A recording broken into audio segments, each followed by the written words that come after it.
gotta sneeze, Gizmo. I should play my music while I'm waiting for y'all to come in.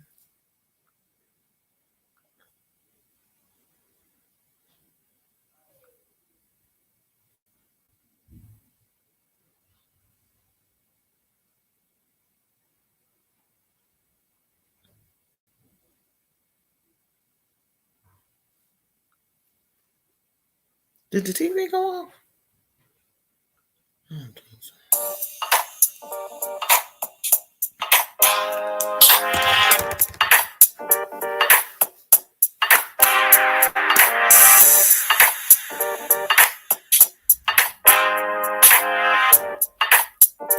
I hope we don't have no problems with the connection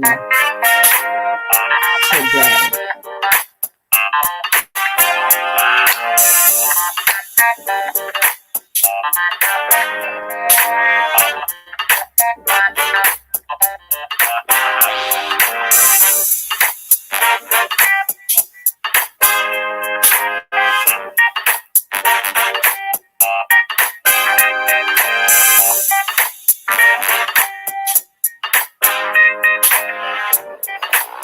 Still ain't got this hair the way I want it.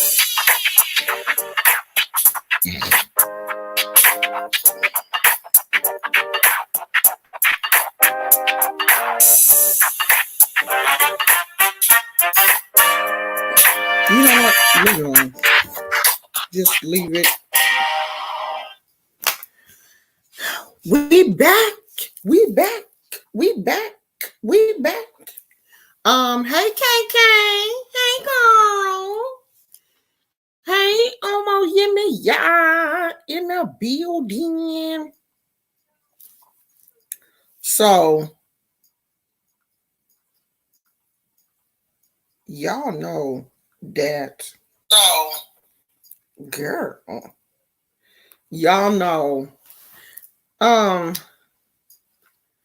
I don't really keep up with all of Beyonce's. Okay, now that's really gonna drive me crazy. I don't really keep up with all of Beyonce's songs. I mean, I like Beyonce as a entertainer. I like her as an artist, but I also like the way that Beyonce carries herself. You know, she's never in anything. Okay. She's never on, anybody's social media. She's very careful about what pictures of her are taken, what pictures she posts of her children.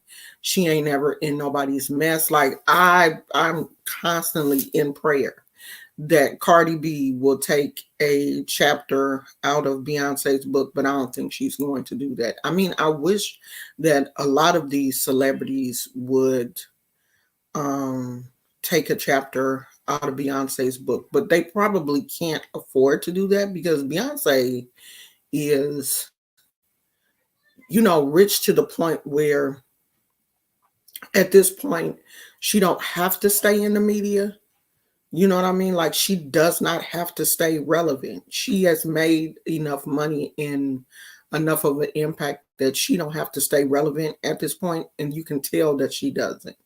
She's very selective about when she speaks on things, when she speaks, period, when she does projects, and that's the one thing that I like about her. You're not gonna catch Beyonce on Instagram clapping back at nobody. She don't like. I didn't even seen Beyonce's mama clap back and not Beyonce. Like Tina will get you all the way together.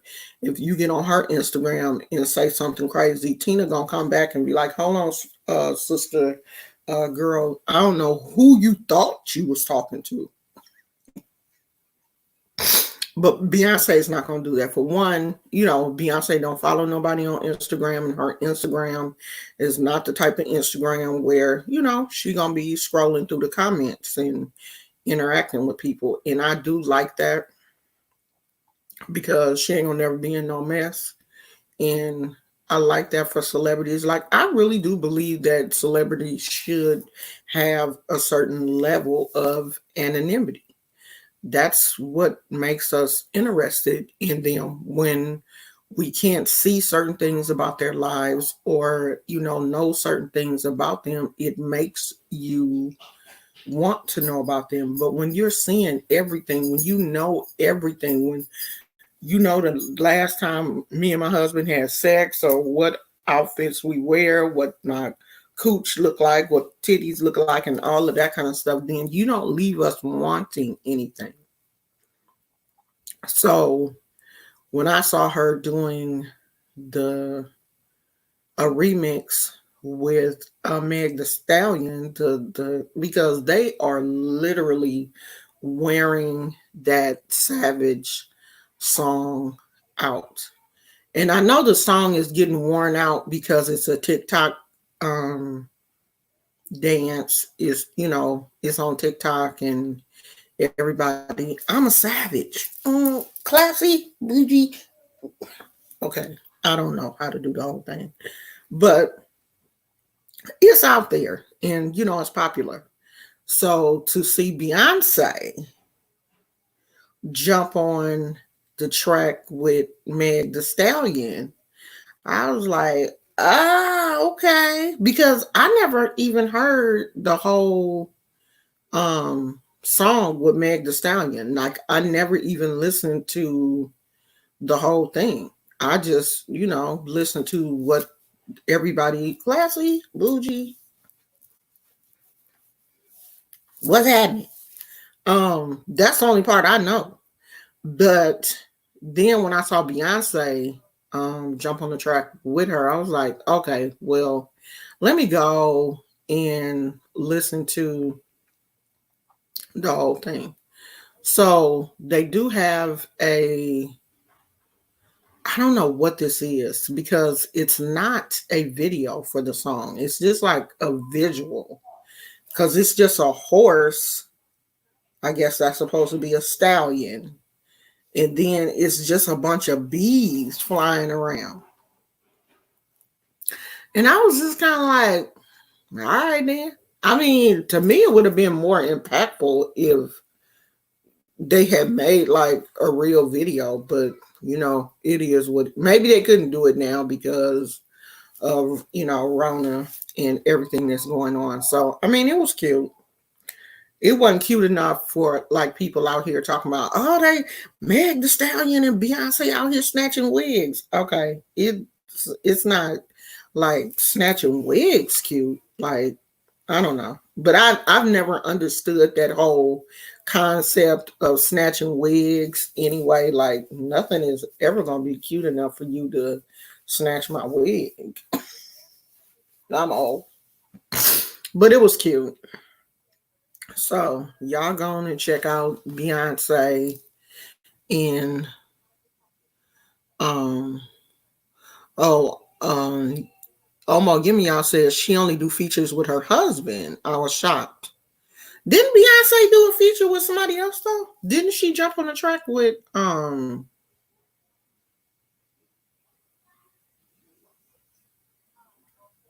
don't know.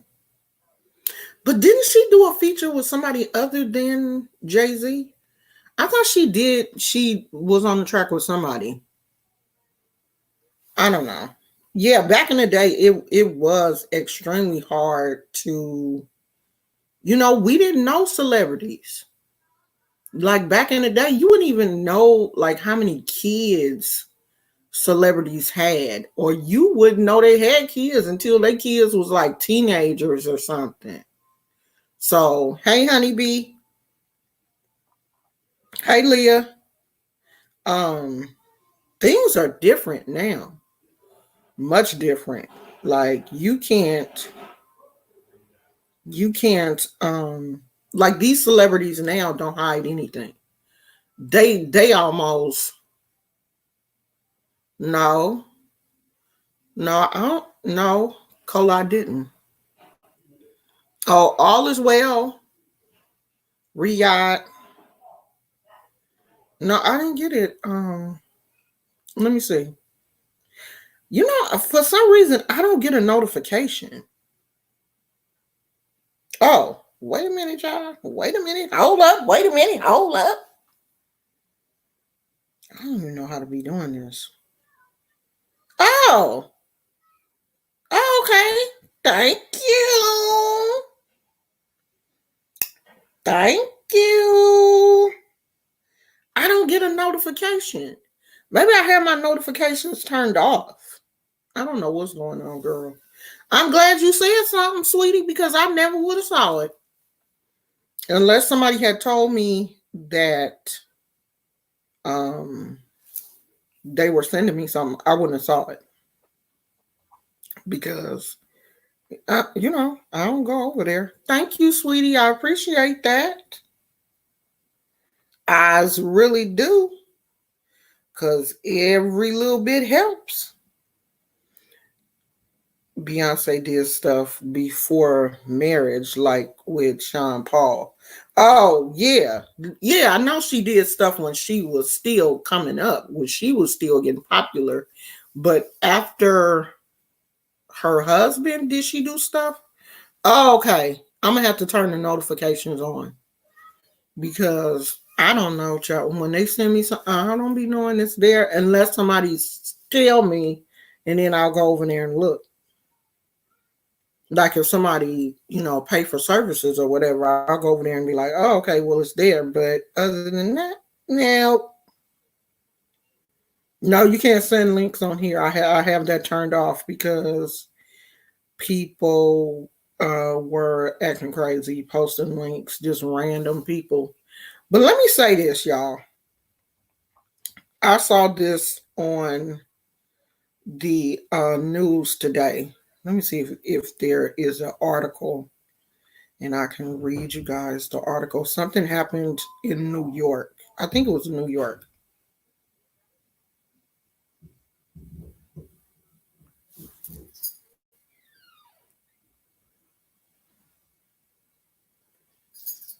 Yeah, here it is. And this is from the New York Times. The article is from the New York Times, but there is a video on YouTube. It's like a 1 minute video on YouTube. And it says dozens of decomposing bodies found in trucks at a Brooklyn funeral home. They were in U-Haul trucks.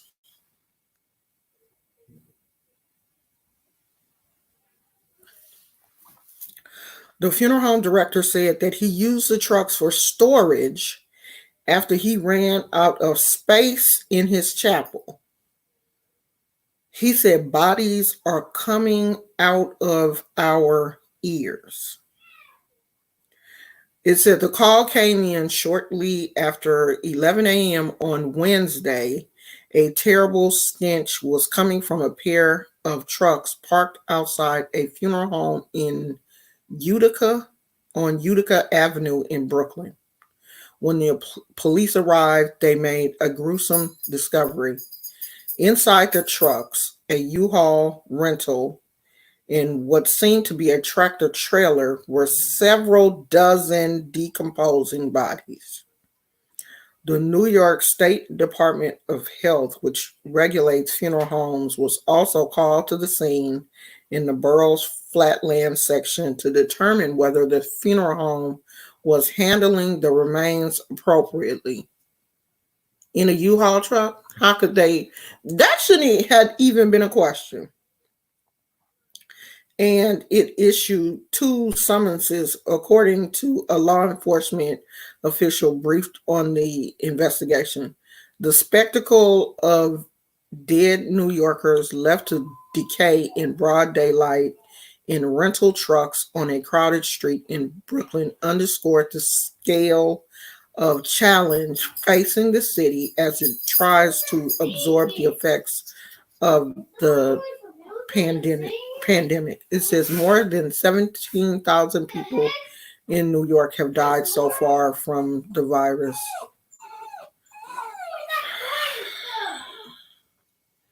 They have an obligation to the people they serve to treat them with dignity, he said of funeral homes. I have no idea in the world how any funeral home could let this happen.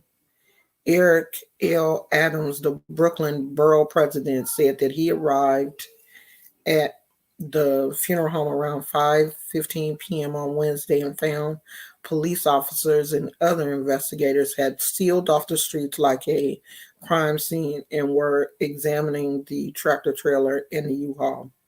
It appears the truck was full. They were trying to use the U-Haul as a backup.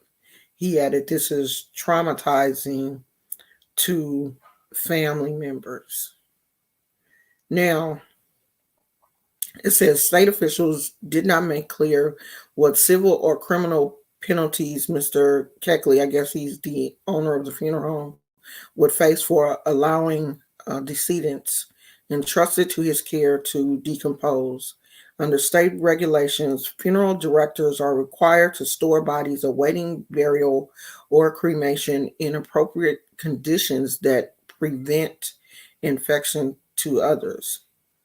Throughout the virus outbreak, New York City's death care system, its hospital, mortuaries, cemeteries, crematories, and city-run morgues has been under an extraordinary strain as beleaguered workers have tried to grapple with the single worst mass casualty event to hit New York since the Spanish flu pandemic of a century ago.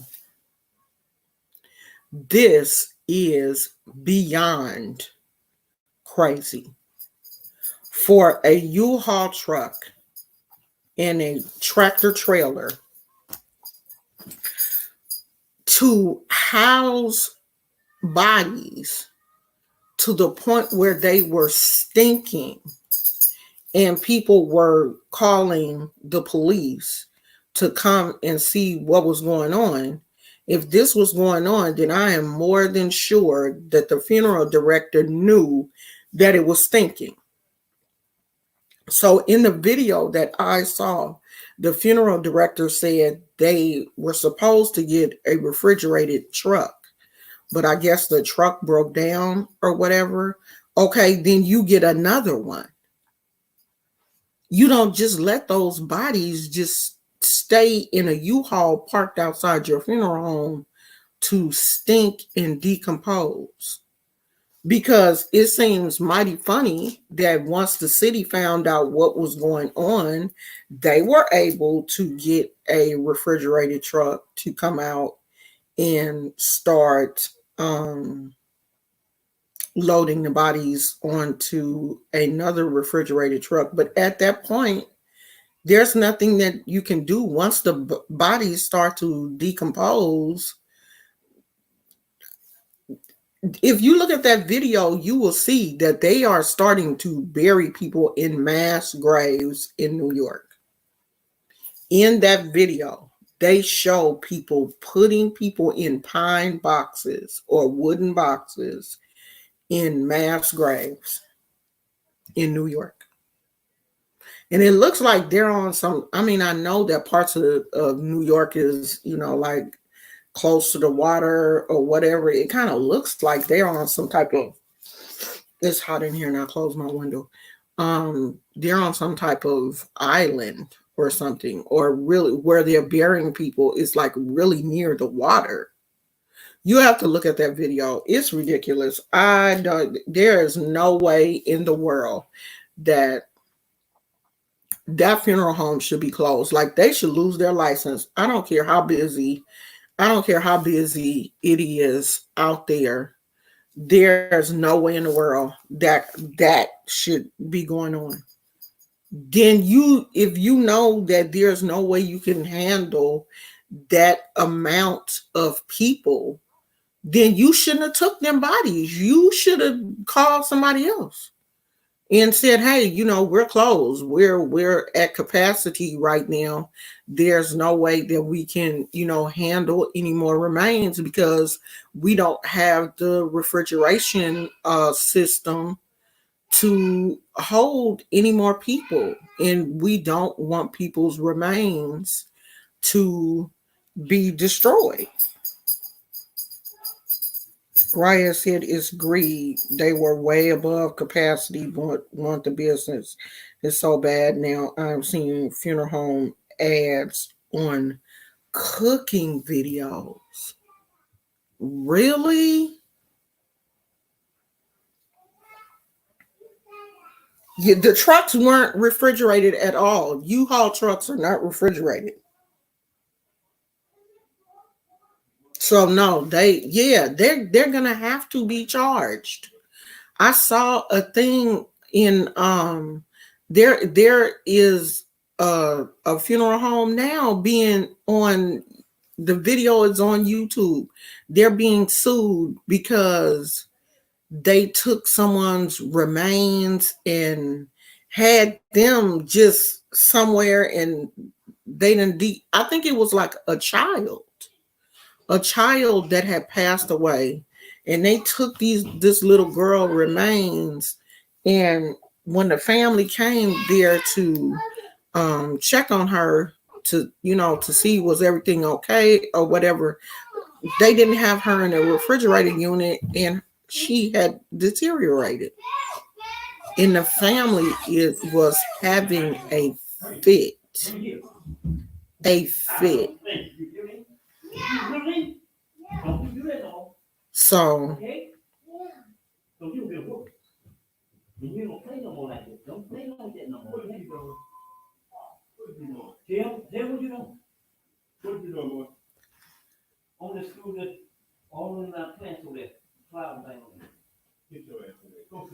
somebody about to get in trouble. Um,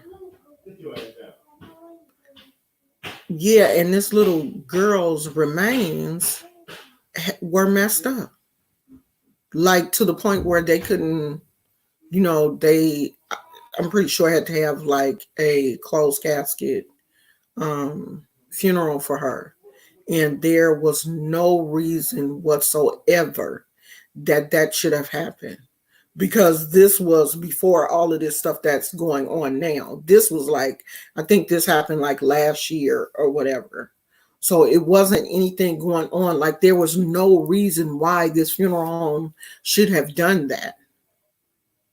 Now, there is a lot going on right now in New York. I'm pretty sure it is, just like it was in Italy when, the cases were really big. They were saying the same thing, that the mortuaries and everything were overwhelmed in Italy. And I think what they started doing in Italy was just cremating everybody, because they just didn't have the time to, they weren't having funerals, period, because they just couldn't do it. And I think what they did in Italy was they opened up the skating rink or something, and they just start putting all the bodies there, because it was a space big enough to house all of the bodies. So when they left the hospital or wherever the people were passing away at, they would bring them to the skating rink. I guess they had like an Olympic size skating rink, and they were just putting all the bodies there. Maybe New York is going to have to do something like that, because that is ridiculous. They said dozens of bodies. Dozens. And can you imagine? They said it was a U-Haul truck and a semi trailer, and both of them were full. So you open up the back of a U-Haul truck, and it is stacked to capacity with decomposing bodies.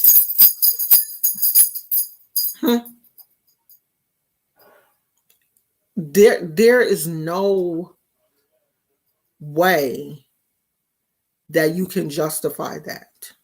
You just can't. As a business owner, you cannot justify that. I mean, even me as a small business owner, I've had people, contacting me for services. I had people contacting me for services before I moved. And, I was telling people then, hey, I'm in the process, I'm in a transition. I'm not really sure, when I'm going to get settled. So I don't want to promise anything to anybody. So I had a young lady, ask me, was my business back up and running? Do I have any products? And I don't. I don't have anything right now. I'm not making anything. I'm not crocheting right now. I'm just going to have to take that loss because I'm not going to promise someone something that I can't deliver. And that's what this company should have did. They should have just taken that loss and cut it off when they got to the point when they realized we can't do this, or we're getting overwhelmed.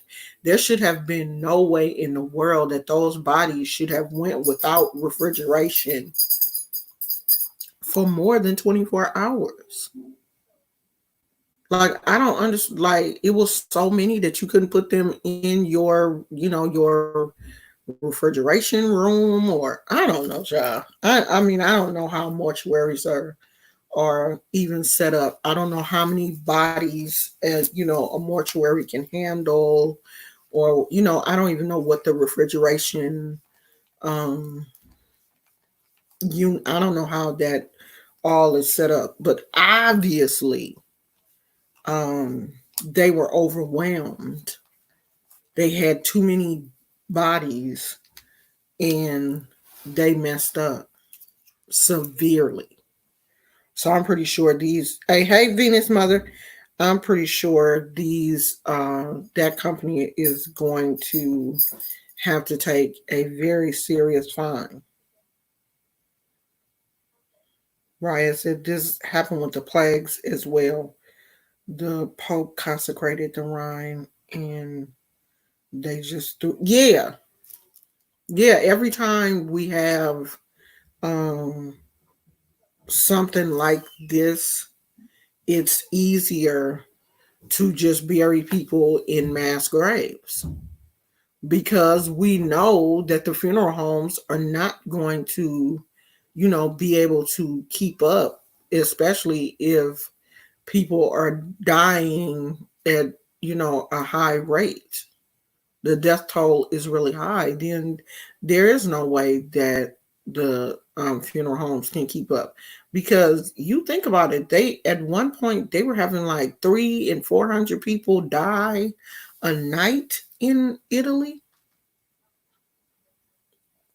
In one night they were having 300 and 400 people passing away in one night. There's no way that funeral homes can keep up with that level of people coming in. They have to just bury them and get it over with. Because I know people that are Muslim, they like to I'm pretty sure a lot of people in Italy are probably Catholic. I think that's their predominant religion. But I know in the Muslim religion, they want to be buried within, I think it's 24 hours, or the following sunset or something. They prefer to be in the ground. So I don't know. And I don't think that the Muslims believe in embalming. And I think that's one of the reasons why they also want to be buried quickly, is they don't believe in embalming. So, I mean, I'm pretty sure that with all of this stuff going on, Oh, you saw where it said 100 bodies? It was probably more than that because they said it was a U-Haul truck and a trailer truck. Gizmo, why are you laying like that? Gizmo, you laying like your neck broke.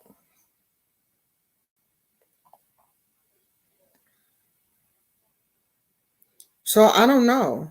Um,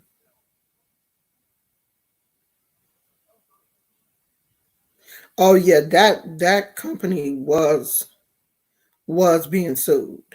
They were definitely being sued because it was their attorney that was with them um, doing making at a press conference. That was what was being um, posted on YouTube was a press conference with their attorney talking about, the situation that had happened. And wherever this was, it made the actual news in that area. So I don't know. It's crazy. This this situation, if this is what's going on, and like I had heard that, we all know that New York has a really high volume of cases right now. And it's so interesting because when the Spanish flu happened in, I guess, the 1900s, the 19 something. Let me see. When the Spanish flu happened, I think New York was hit extremely hard then also.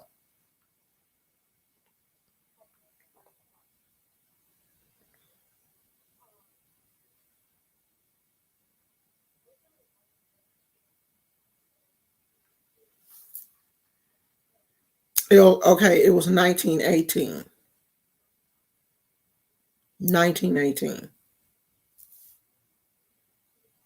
So when that happened, New York was hit extremely hard then.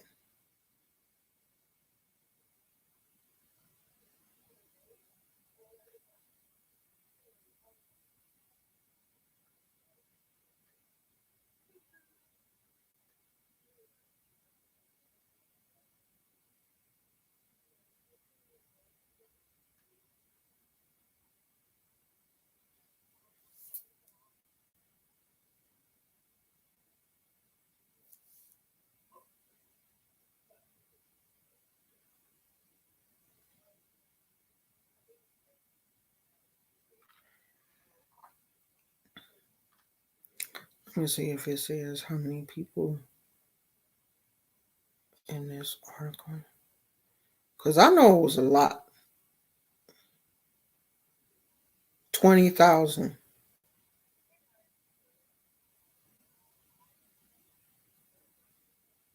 20,000 is what it says in this article.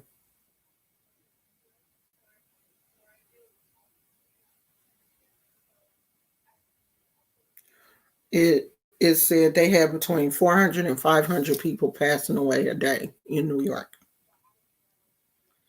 And that was from the Spanish flu. Well, at least they were wearing masks and stuff back then. I'm pretty sure they weren't social distancing because, like they said, it was so many people like it is now. New York is extremely crowded. And so I'm pretty sure they weren't like social distancing. That's a 2020 concept.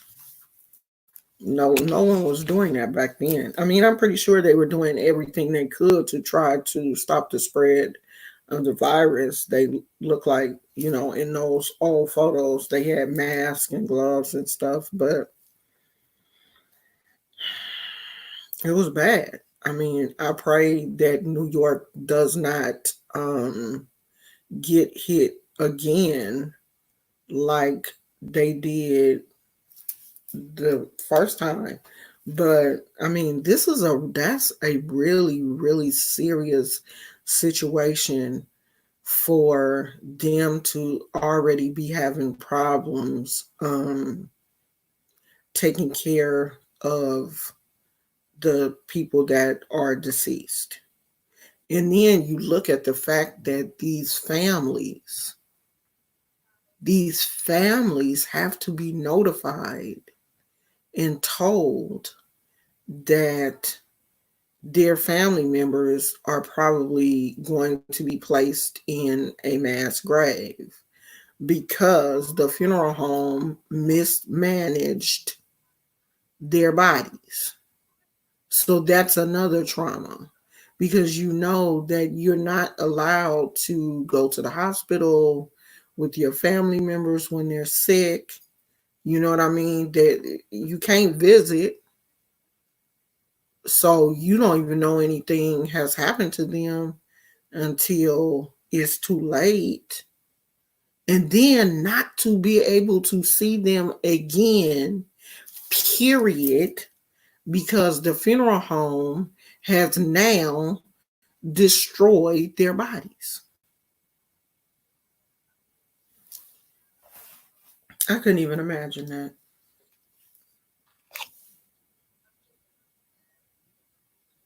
Yeah, no closure.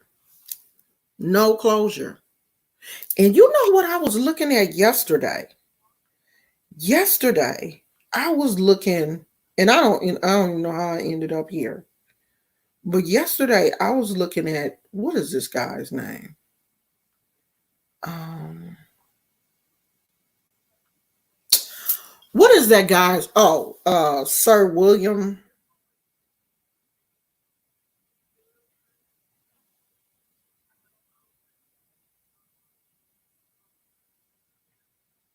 Sir William McRae. Where is his thing at? Oh, obnoxious television. That's his Facebook, and he does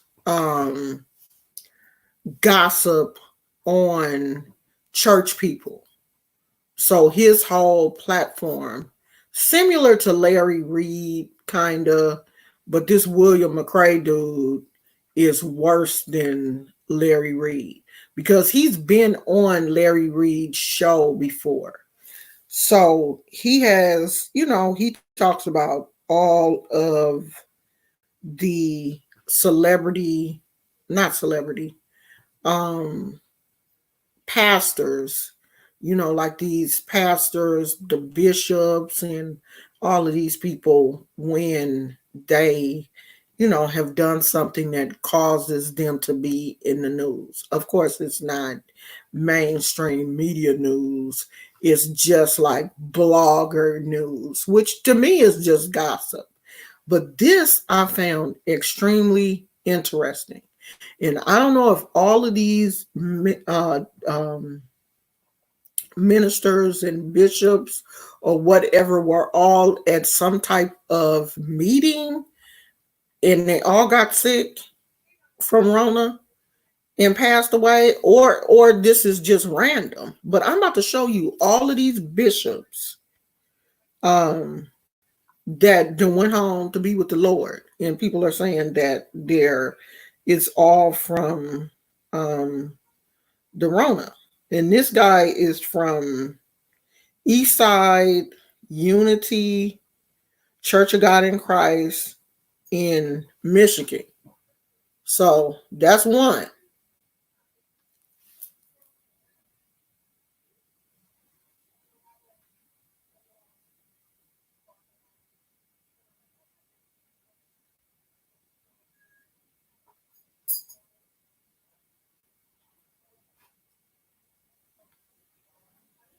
I don't know what church he's from, but this is Pastor Marvin Jackson. Two.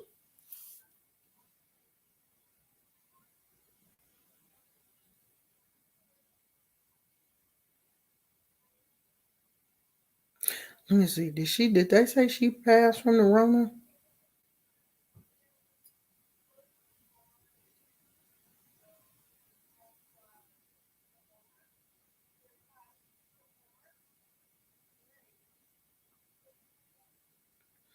Is he a bishop? Yeah, Bishop Carl Edward.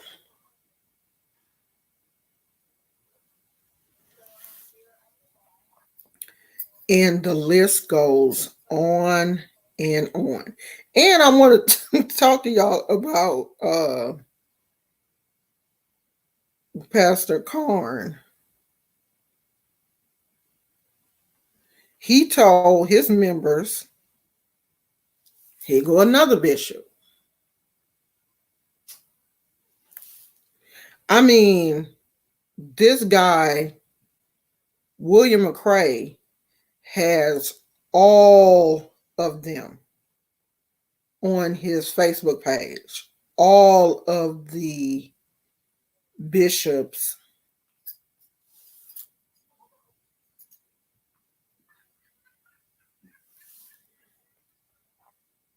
And he's saying that they have all passed away recently. These are all recent deaths.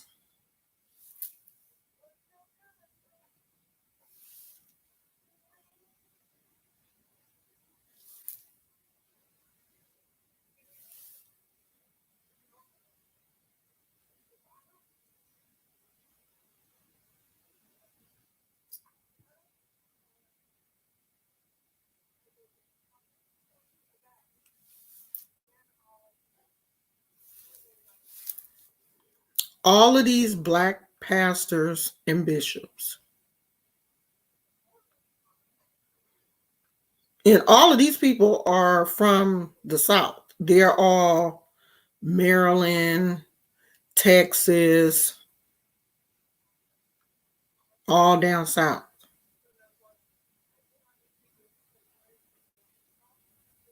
God calling home all the bishops? We ain't gonna have no bishops left in the Church of God in Christ.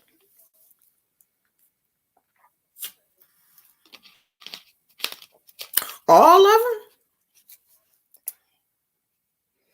them? Honey, Brian Karn said that he think he had the Rona. And apparently he was still going to church and stuff. He was still having his revivals and, all of this kind of stuff. And he told his members that if you get sick and have to go to the hospital, don't you tell them what church you go to. Don't tell them, don't give them my name. Tell them that you go to another church. Don't tell them my church. Now, this is a man of God telling his parishioners that if they get sick, don't tell them this. Don't tell them my church. Tell them you go to Bedside Baptist or anything. Just don't tell them that it's my church. Because he does believe that he had the virus. And he was still doing his services. Because he said he's standing on faith. He ain't living under man's law. And I wonder, was these bishops that died, was that their thing? Did they say that they was standing on faith and the Lord just called them home? Mm-hmm. You stand on faith, all right.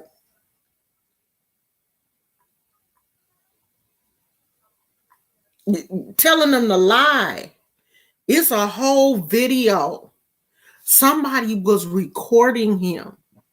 He was talking on the phone to somebody, and he didn't know that he was being recorded. And honey, they done blasted that video on all the blogs.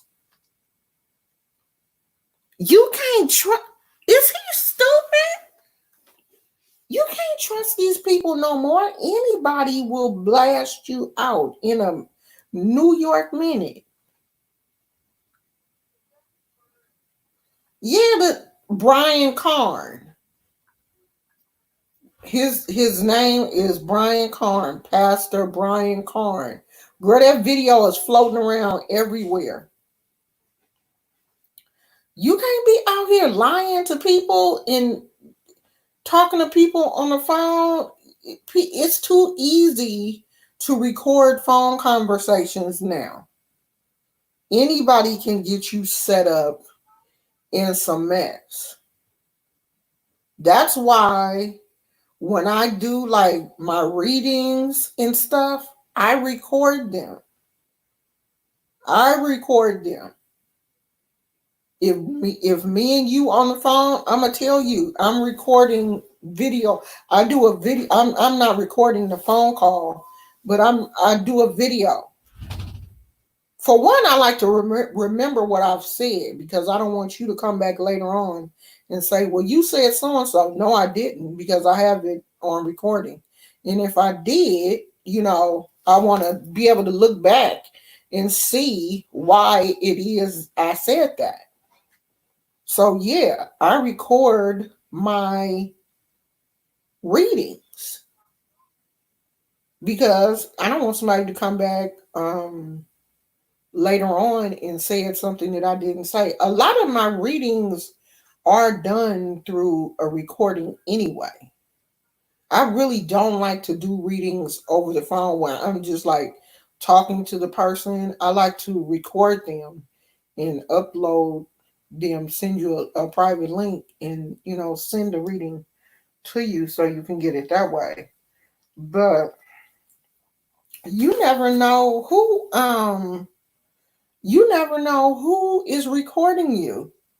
It's probably on YouTube. Let me see. It's probably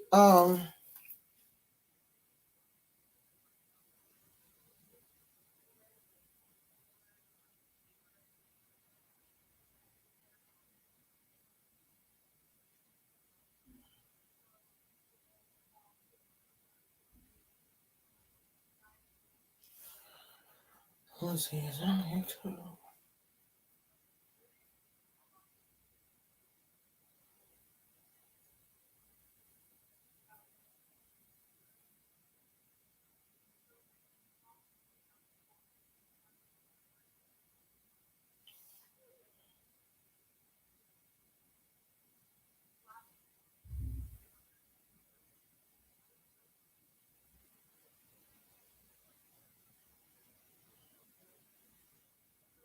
I don't see it on here.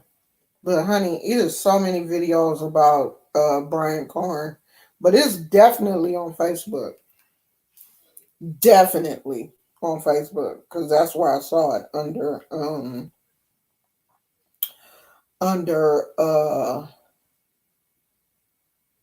William McCrae's Facebook page. He has it. He has the whole um video on his Facebook page. So I don't know. These pastors getting caught up in a bunch of mess. Like, ain't no way in the world. So who knows a YouTuber by the name of Sansari or Sansaray Smith? I guess she did like um she did like positive, like motivational type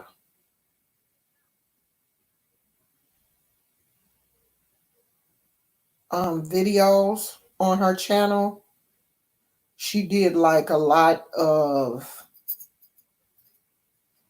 motivational, looks like. I didn't really know the young lady. Can't really say that I watched her videos, but her channel says Sansaray single mom hashtag single mom life. That's her channel. And they're saying yesterday or the day before yesterday, she committed suicide. Beautiful young lady. And she did a video just 3 days ago.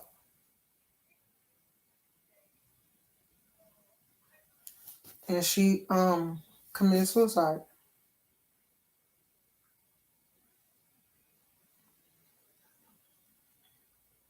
You never know what is going on with someone.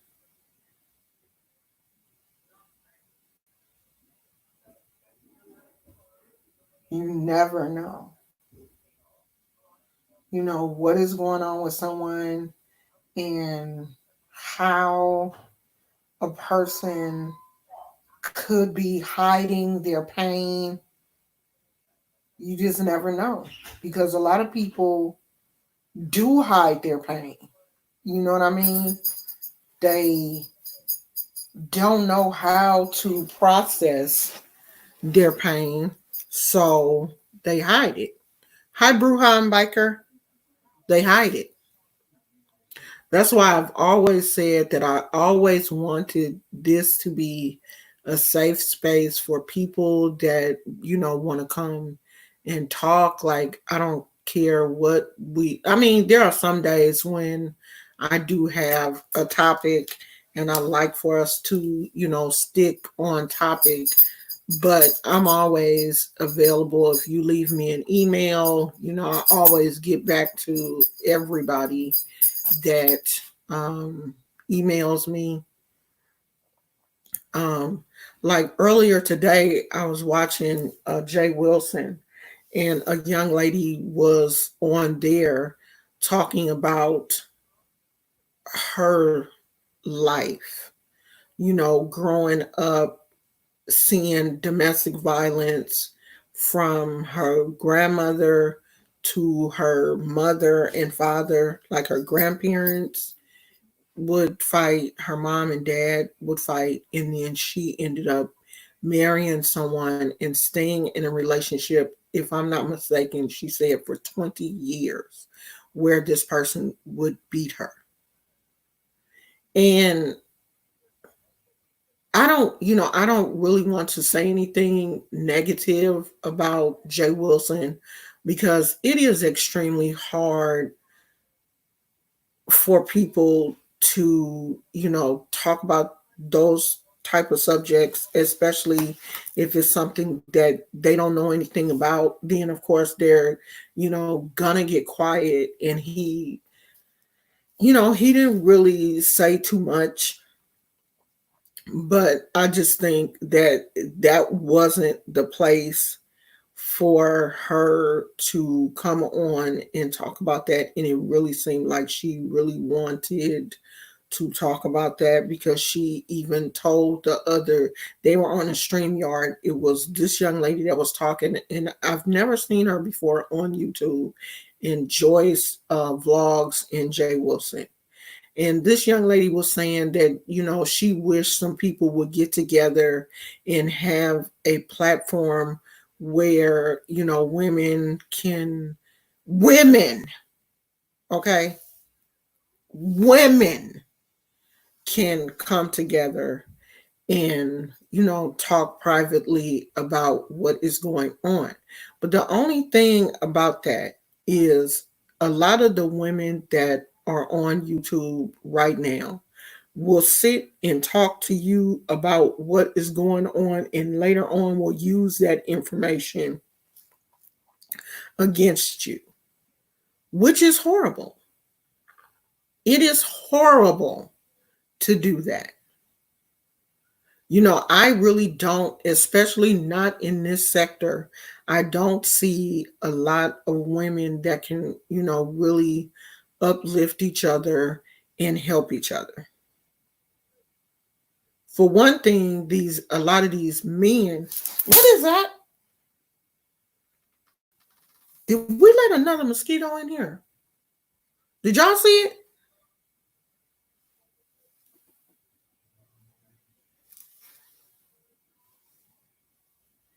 I'm not crazy, y'all. I really think I saw a mosquito or something. Um, Because now Gizmo looking. That's the only thing. And I'm trying to be especially careful when I open the side door to let him go out and use the bathroom, that a mosquito don't fly in. My husband told me to make sure that I turn the lights off in here so that they don't fly in attracted to the light. So I'm really trying to be conscious of turning the lights off and stuff so that they don't fly in here when I open the door. Yes, women used to uplift each other and help each other, but I don't, and I'm not going to say I never see that, but it seems like there is a group of women here in this sector of YouTube that seriously hate each other. Like hate. They will do anything to hurt each other. And then we have like 4 or 5 gay men mingled in, and they are causing strife in this sector. You know, oh, let's talk about her. Oh, girl, did you see what she said about you? And it's just this constant confusion and bickering and toxicity among the women and men, gay men. And I hate it. I hate it so much. I hate it. I cannot stand these gossiping, toxic men because they're worse than the women. These queens are worse than the women. They gossip more and start more mess than the women. They keep up all of this bickering and toxicity. Is a lot of these gay men on the back end. It's them, Sean Bradley, Jay Wilson, Duchess Kelly Love, what's that other guy's name? One of Jay Wilson's friends. The one that always used to do the parodies of Tracy. These gay men, I'm like, shut up. I don't understand why y'all women just befriend them. They are extremely shady. Extremely. And it just seemed like Duchess Kelly Love got to pick with everybody right now. And then be having the audacity to call women ugly and nappy headed and all kind of stuff. And it ain't nothing cute about none of them. None of them. None of them are attractive. That's why they own YouTube so much. Talking crazy about women. Because you ain't got no life. I don't understand it. And these women out here calling Sean Bradley king, y'all didn't boost that hideous man ego up so much. He really out here thinking he's somebody special. I'm trying to get to my candy. Y'all got that man really out here thinking he's somebody special. Out here calling somebody king. I wish I would. I wish I would call somebody. I don't call my husband king. And if I do, I don't call my husband king. Not like that. And y'all know how much I love him.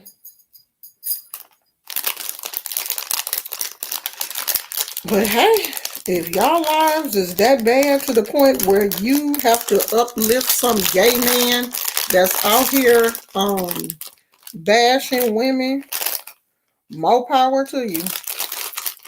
You know, one time I got one of these and they had so many of them blue ones in there, and the blue ones taste like medicine. I don't like them. They had so many of them blue ones in there. I was like, oh my God, they trying to kill me. All these tasting like NyQuil. Something in NyQuil makes me sick now. I can't take NyQuil. Last time I took NyQuil, it made me throw up. And I used to take NyQuil, the ZQuil. I used to take that sometime if I couldn't go to sleep. Honey, I took that ZQuil, and about 20 minutes later, I was sick as a dog.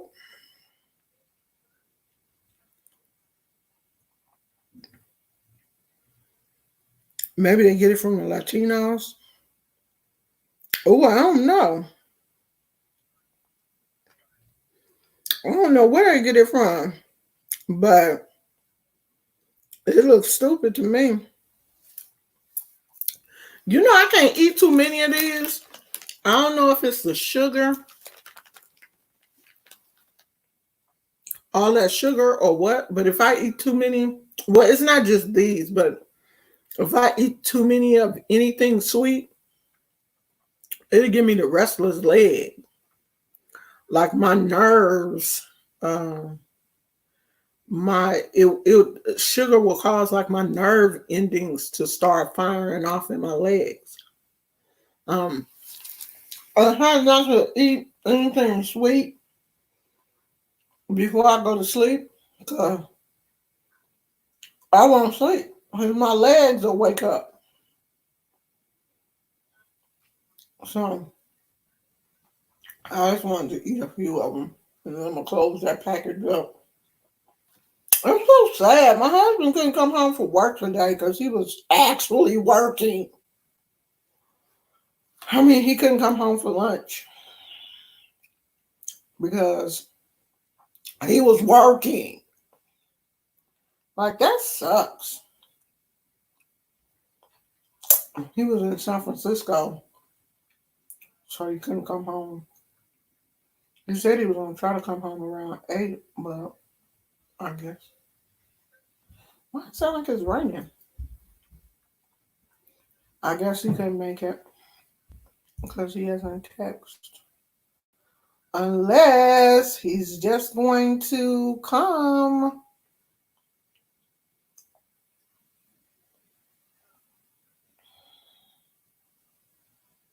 Why my granddaughter look like she dyed her hair? Oh, don't make me get mad.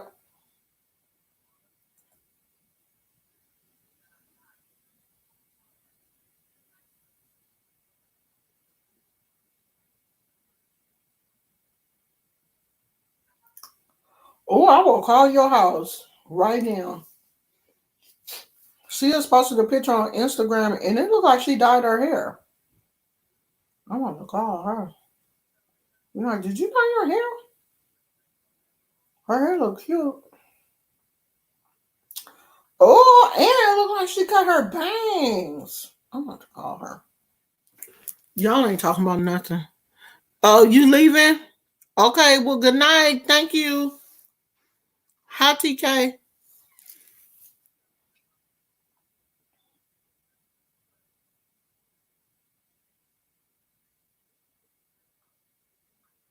You know, the internet over here has been acting weird all day today.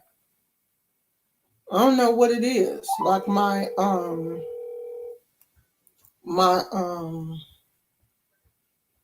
Sling TV hasn't been acting right all day.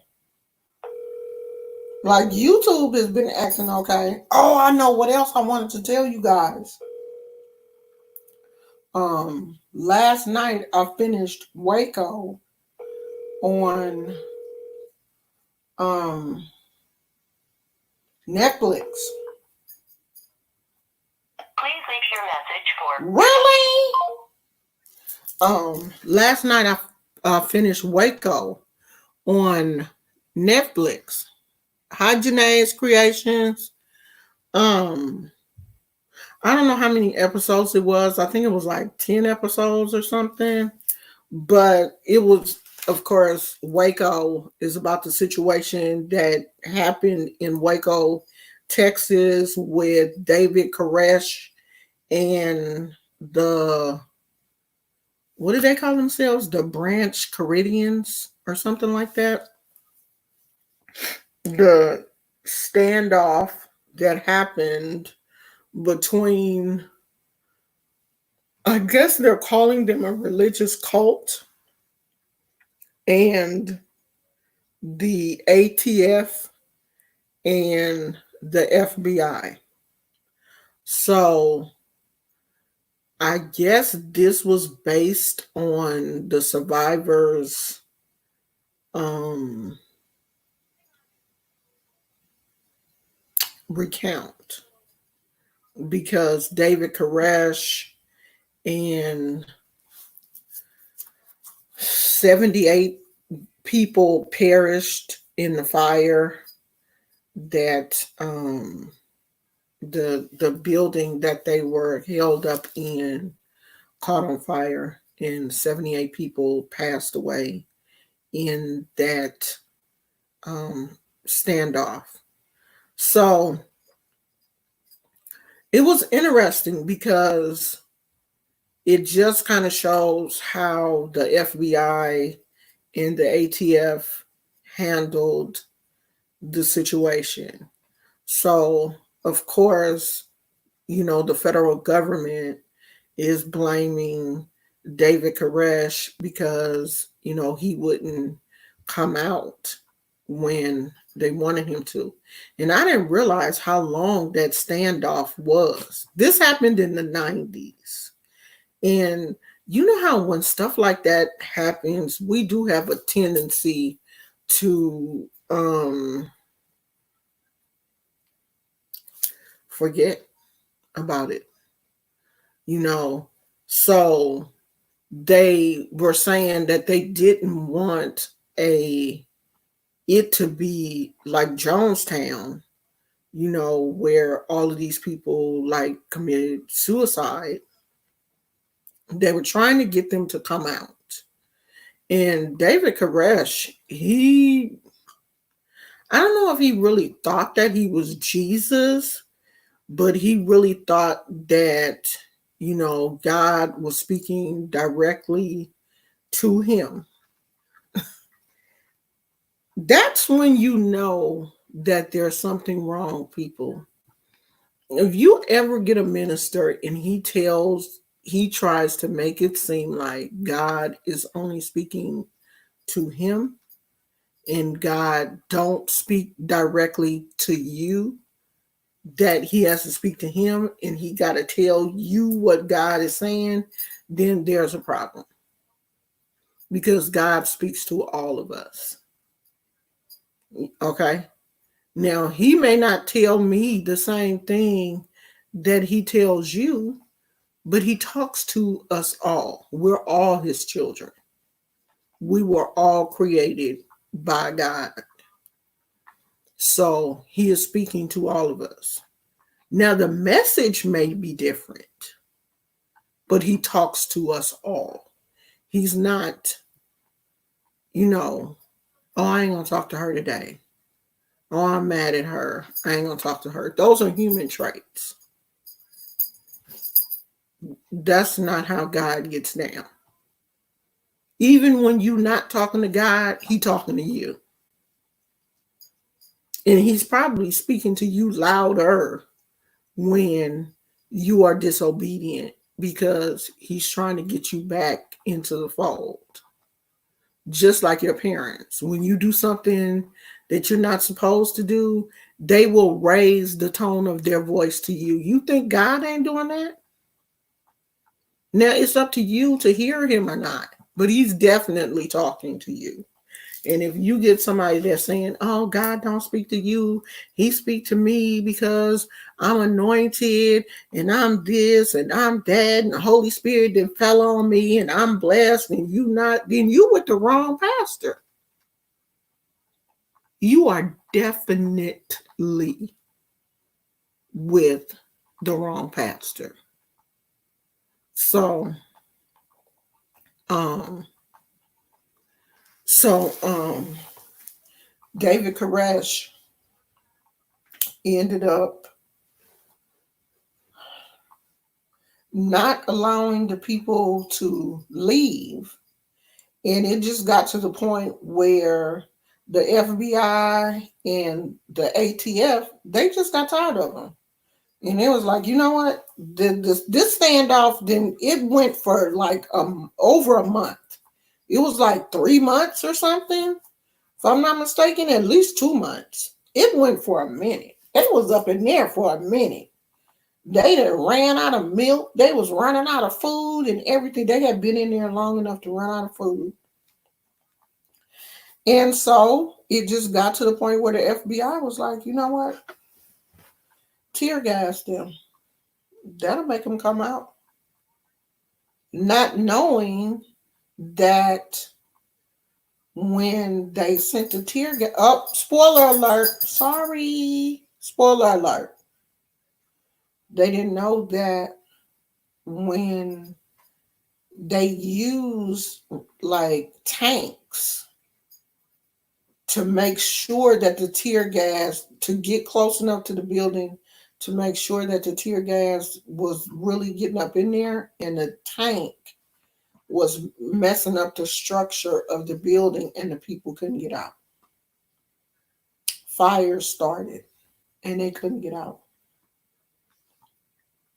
So it was like 78 people, I think. And of the 78 people, 25 were children.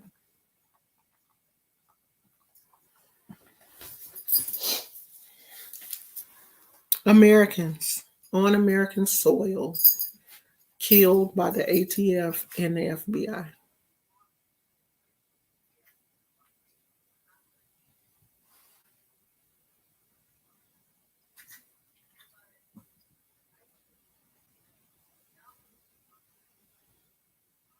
And I just felt I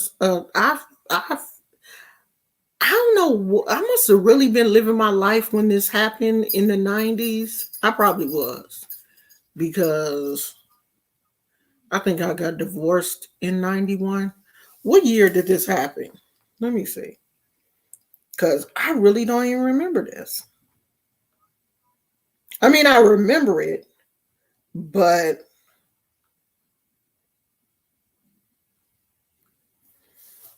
what year did it happen? Oh, it happened in 93. Okay.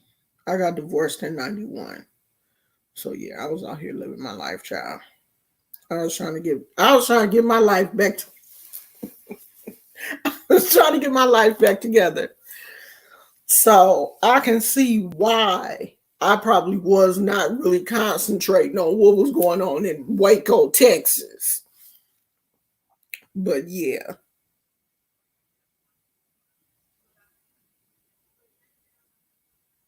He had 13 kids.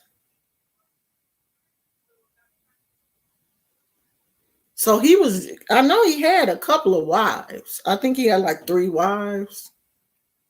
They all perished with him, I think. And all the kids. Because he wouldn't let his kids leave. Yeah, wasn't on social media too. So, if something like that happened now, it would be crazy. Why did phone scare me like that? Hello? I was washing the dishes. Did you dye your hair? No, it's just a filter. Oh, you on live, so don't say nothing crazy. You can talk, girl. Huh? I said you can talk. Oh, okay. I thought you dyed your hair. I was about to get mad. Why would my mom let me dye my hair? I don't know, because I was gonna be mad at her too. She doesn't even let me flat iron my hair anymore. Oh, good. You don't need to flat iron your hair. What you need straight hair for? You're 11. I don't know. Okay, girl, I'm on live. I was just calling because I saw your picture. You cute. Okay. Excuse me. Say thank you. Thank you. All right, I'll talk to you later. Bye. Goodbye. Love you. Love you too. Bye. I have to check on my baby because you too young to be dyeing. Don't be dyeing your hair, girl. I didn't dye my hair until when did I dye my hair? I had to be like 22, either 20, 21 or 22. After I got out of my mama's house because I couldn't dye my hair. I mean, I know that they have like little temporary stuff you can put on your hair and stuff now, but I was like, I know she ain't let that girl dye her hair. Yeah, and they always have multiple wives. All of these cult leaders, because Jim Jones was the same way. He had multiple wives too. He had like multiple sets of kids with multiple wives. They all lived, in the commune. And David Koresh was the same way. He had multiple wives. I think that part of this whole thing too was, I think they had found out that David Koresh some of his wives were young girls, like minors. Because didn't he have a baby by somebody who was like 16 or 17 years old? I think that's where some of the problems started. Hey, daughter of Judah and Beautiful Magic. We're talking about the show on Netflix called Waco, about the situation that happened in Waco, Texas, with David Koresh and the Branch. I think they called them the Branch Davidians, but it's a good show. It is very well done. Very well done. Netflix, you get an A for that one. Because I like shows where it really shows how the government handles the situation. Like, it really didn't put all of the blame. There it is. It is something. Can't tell if it's a mosquito or what. It didn't. The show didn't put all of the blame on David Koresh in the end. And when I mean the blame, I mean like the end result, which was basically the death of all of those people. I feel like it should have been handled differently. And I think it just got to a point where the FBI was just, get him out of there.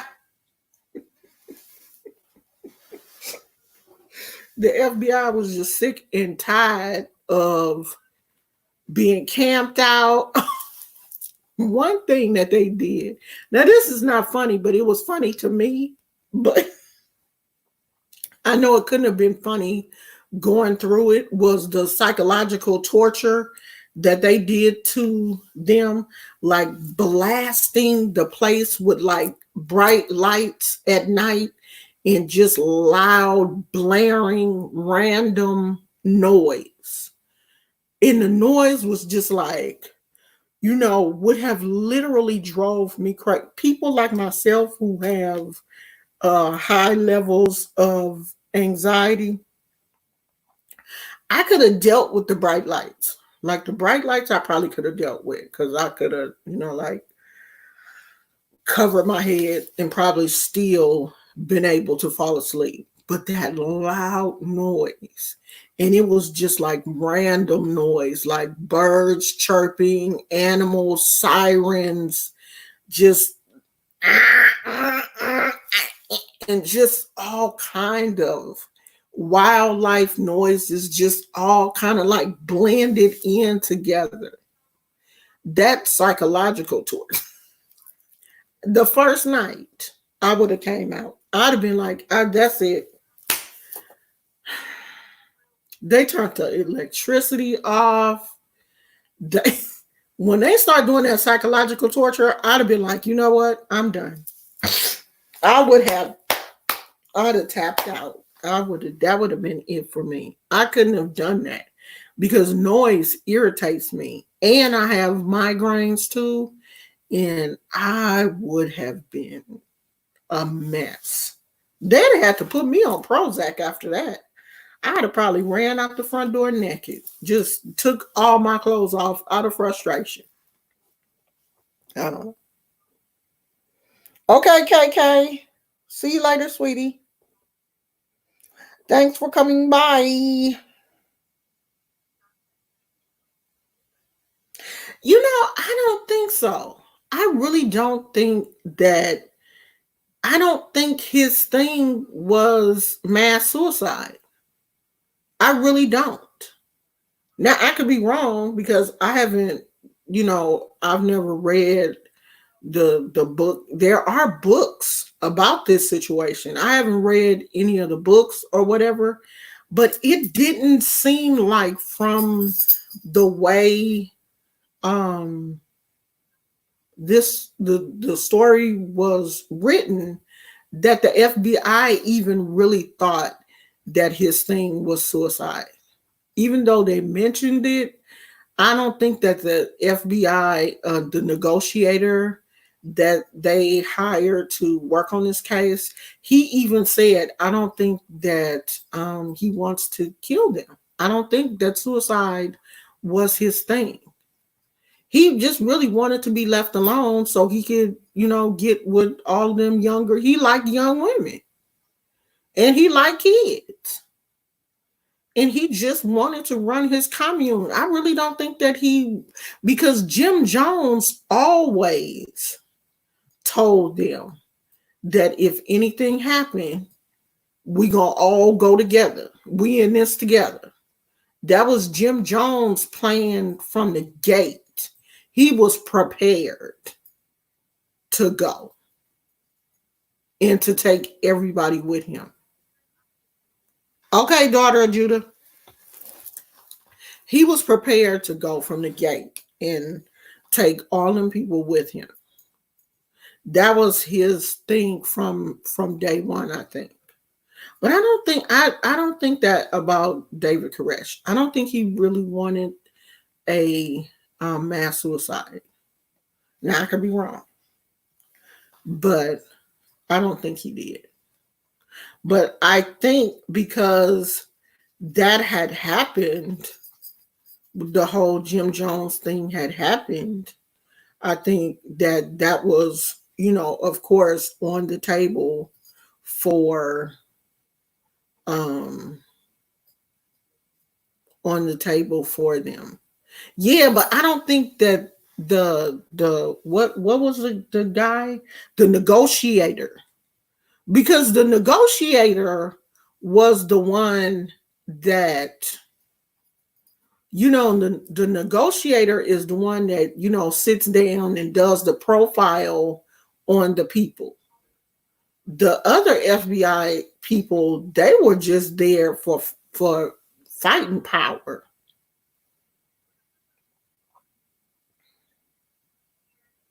But the FBI back in 1993 asserted planned mass media after a survivor said so. Oh, really?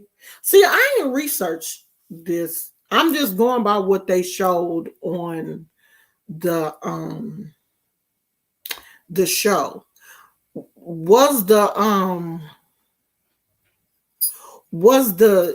did you see the show? Was the guy that survived at the end, is he the one that wrote the book?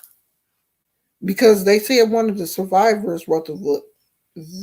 Victorine Hollingsworth did not want to kill herself 4 days after the February 28th shootout with federal agents. David Koresh planned for his followers to draw authorities into a final firefight. No, I didn't watch the show, but I am acquainted with the case. Oh, yeah. They had enough firepower. He said, David Koresh said in the show, that if you come to my house, we gonna fight you. And I think that was just to protect what he felt like was his land and his people, because they considered each other family, and so of course they would want to protect each other. But in the series, they never showed David Koresh talk about mass suicide. Now, they did show um, David Koresh's right hand man kill him before. Did he kill him before the fire took him? Yeah. He shot him and then he shot himself. But they didn't show them killing anyone else, just the two of them. So he shot David. David told him to, though, gave him like some kind of signal. So he shot David and then he shot himself. But this was after the fire and all of that kind of stuff.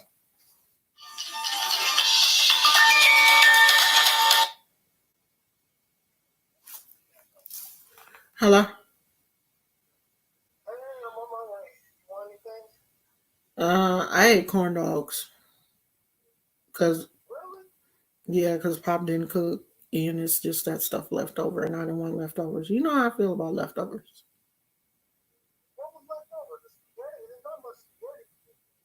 And something else that was like super old, so I'm definitely not eating that.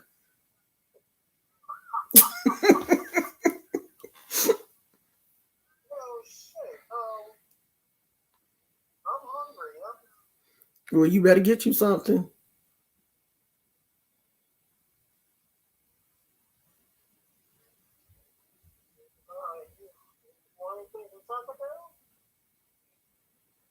Not really.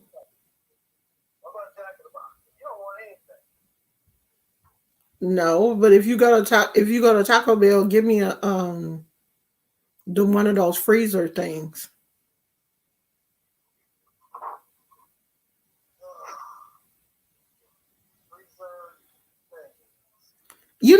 The Mountain Dew freezer, the slushy thing.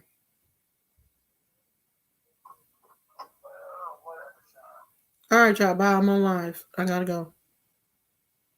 Bye. Everybody want to call me while I'm on live. Okay, hold on. What did he say? Netflix pushes certain agendas, and I'm not sure how objective they really are. It did seem like they were objective, because they didn't put all of the blame on David Koresh and didn't put all of the blame on the FBI. Because seriously, in the end, it really did look like the thing was the FBI's fault.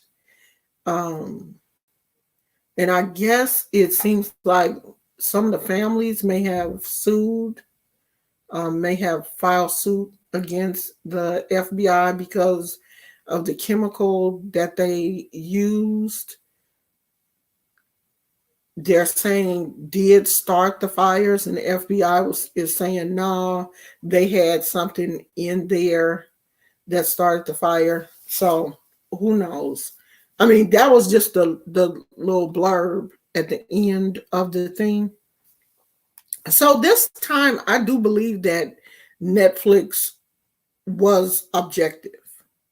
It didn't lean heavily to either side. Like they didn't, of course, you can't show David Koresh in a good light, but they didn't make him seem like a devil either, or like a mentally ill, deranged person. You know what I mean? So I mean, I really think that it was done well. It was objective. It did show that, it showed that the children were very well taken care of. These kids were, their mothers loved them. David Koresh had a decent relationship with, the kids. The people trusted him up until the end when it started getting stupid. But it looks like before everything happened, they had a harmonious lifestyle in that compound. It looks like it was clean, the children, because they even said, like, when some of the kids were removed after the first incident with the FBI. Some of the kids were removed then, and they were taken into CPS custody because the adults were taken to jail at first. Um, and these kids were in custody. They were playing with each other and taking care of each other. And they said, it didn't look like these children had been abused or anything. The kids were well taken care of. They weren't malnourished or, sick in any way. So it wasn't like one of those type of situations where the kids were taken into CPS custody and they had been beaten or, not taken care of or were dirty or, whatever. So I don't know. It's an interesting watch. I really didn't think it was going to be interesting, but it really was. It was. It's one of those shows like I would really recommend it. It was well done, and the guy did look like David Koresh. Like this actor is pretty well known, but I can't think of his name. Um, he did look like him, and he did a good job. It was good. So that was, and I just watched that on the fluke because I normally don't even watch stuff like that because I'm not really um, interested in it. But I was gonna go back and do some more research, but I'm like, do I really want to know that bad? Probably not. I do want to know though, did that young man that survived, um, he was the only one that survived the fire. He got out of a upstairs window, I think. He was the only person that survived the fire. And I was wondering, was he the one that wrote the book in the end? Because this docu-series is supposed to be based on two books that was written by survivors. And there were only three people that survived that day. Two of them walked out on their own before the tear gas and stuff went in. It was a mother and then a guy that David Koresh found out had been drinking. He had been getting alcohol from somewhere, and David put him out. So it was only those two people walked out, and then this young man who his mom had came to Waco because she knew her son was there, who jumped out the window. When the fire started, he was able to jump out the window. He survived. So it was only 3 adults that survived that day, which was the last day. So it can only be, I mean, it was some other adults that had got out the before the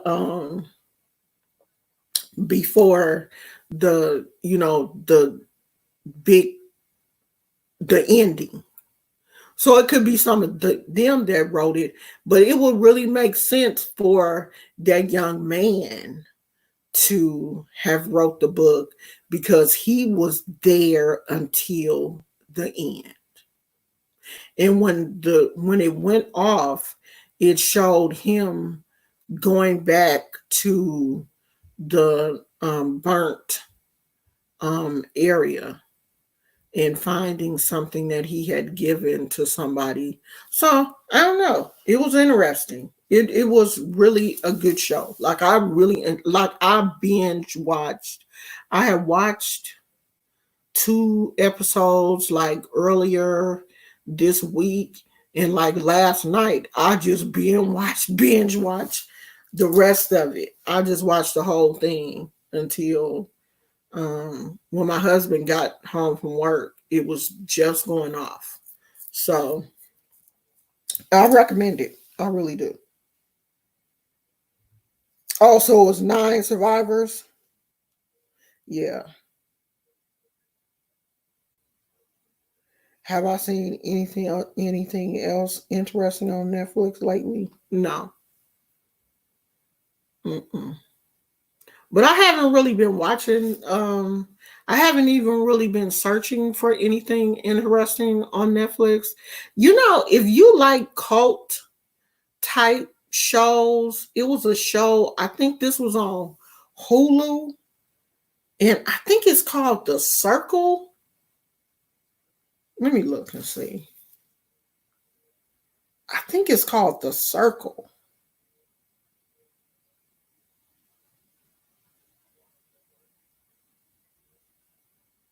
No, that ain't it.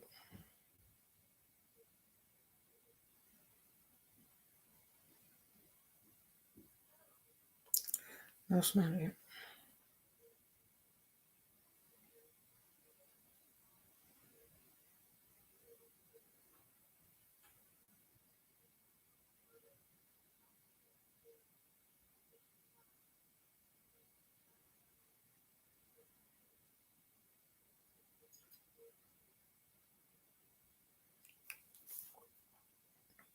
The Path. The Path. And it ran from 2016 to 2018. Is 3 seasons. It's on Hulu. If you are interested in those type of shows like about cults and like religious cults, this is an interesting series. I watched all 3 seasons. It's real good. Now that I loved, because I do like somebody downstairs. I do like I do like um series and stuff like about cults. As long as people are not um being physically abused and that kind of stuff, like it's not violent. It's not a violent type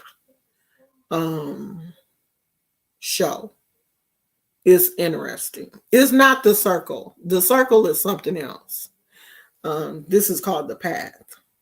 But check that out. It's on Hulu if you have Hulu. If you don't, I wouldn't say get Hulu just to watch that. But it is 3 seasons.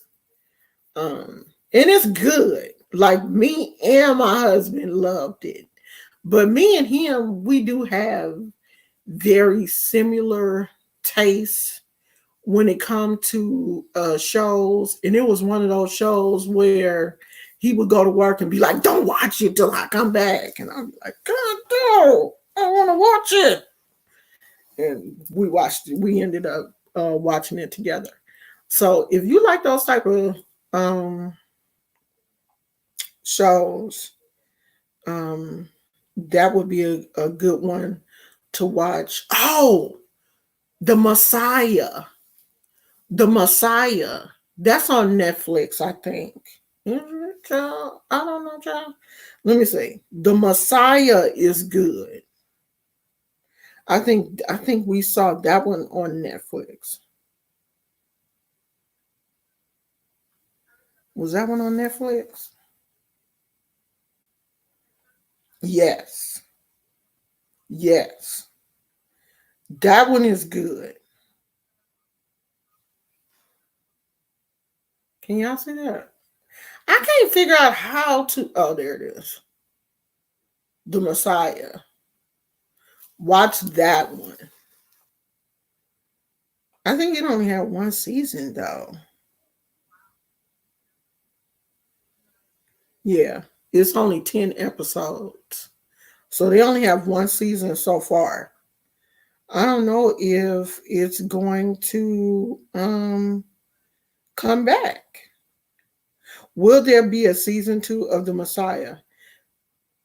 Oh no. It says Netflix has opted not to renew provocative drama Messiah for a second series. Season. Series co-star Will Travel revealed the news on Instagram Thursday. It's a very sad day today. That that was today.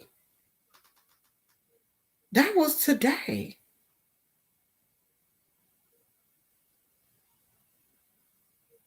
It says TV thriller Messiah has been canceled by Netflix after just one season. The series star Michelle Monaghan as a CIA agent investigating an enigmatic figure known as Al Messiah, who builds a legion of followers after claiming to be sent to Earth by a higher power. Dang, it was canceled. It's a good show, though. Dang. Now I'm going to go back and watch it again.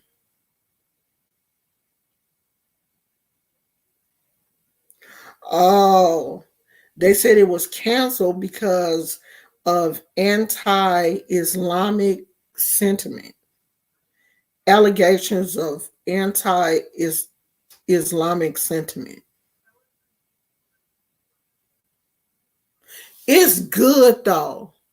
It's a good show. Like, it's one of those shows that really make you think. So that's on Netflix. Oh, my husband about to be super mad.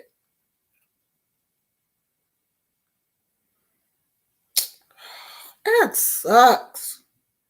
Because it was really good.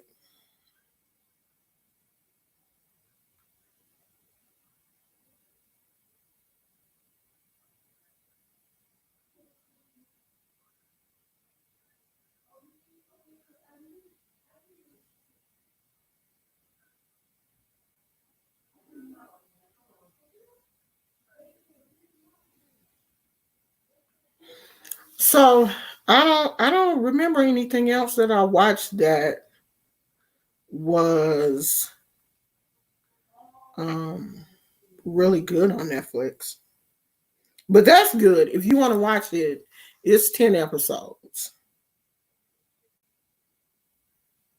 Yeah, put that one on your list and watch that. It does have some religious undertones. So but it's interesting.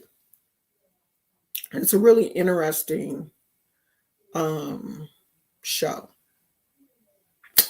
So I'm getting ready to go, y'all, because that was my husband, and he is on his way home for lunch. He's gonna come by and have lunch with me.